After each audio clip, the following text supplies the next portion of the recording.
Medical marijuana dispensaries, the letters are going out to landlords. It seems like you're not able to shut the dispensary down, so you're going around at the back door and targeting the landlords to get to the dispensaries. One criminal lawyer I was speaking to, though, today says that the marijuana legislation that is being relied on for the zoning infraction was actually deemed unconstitutional. So this lawyer is telling me that this is on a house of cards and that what you're basing it on isn't validating.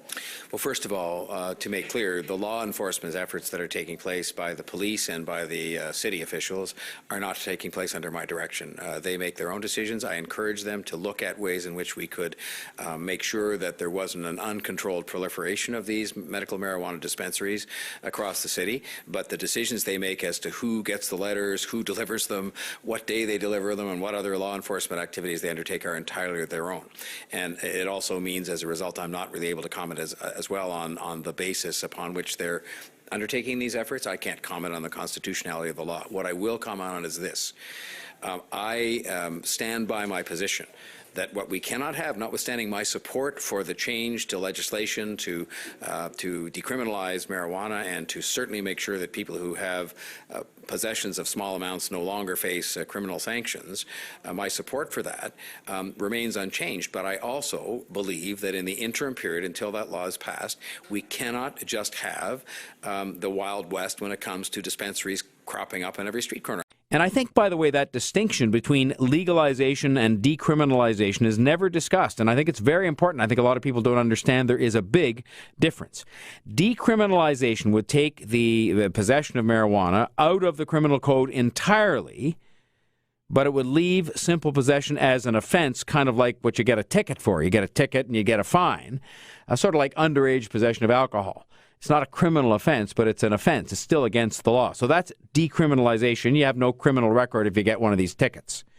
Legalization, in pure terms, would produce a result more like alcohol. It becomes a legal product, which would be sold, one assumes, under government regulation, which does mean, of course, by guarantee, that it would be a ripoff. Whatever you might think about the legalization question in and of itself, it would be a ripoff if they regulated and sold it. In my view, there are probably quite a few of you out there who would support decriminalization, but not legalization. But those with more of an agenda on this deliberately, in my view, don't draw the distinction and get a lot of you thinking that what you should be supporting is the full legalization of marijuana. I am not in favor of legalization.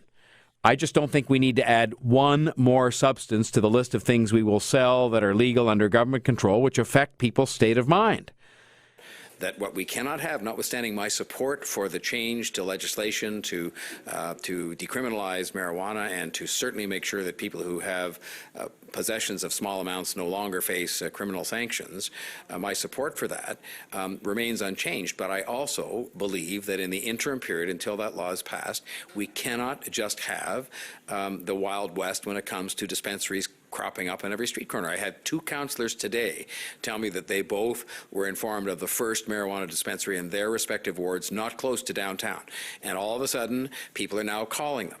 And I will tell you that I feel that I have substantial public support on this in terms of simply saying that what we're going to do is make sure this happens in a more orderly fashion that is protective of public health, that is protective of children and neighborhoods. The neighborhoods don't want, on every street corner nearby them, marijuana dispensaries, many of them, frankly, bogus.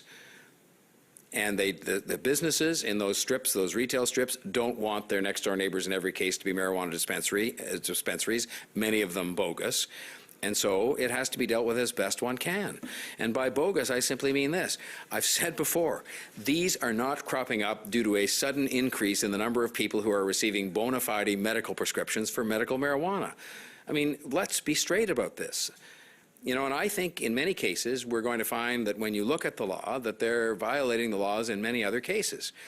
And I am not in any way trying to stand in the way of people who are legitimate sufferers who would otherwise be qualified for medical marijuana prescriptions from getting that prescription and having enough places they can go to get those prescriptions filled.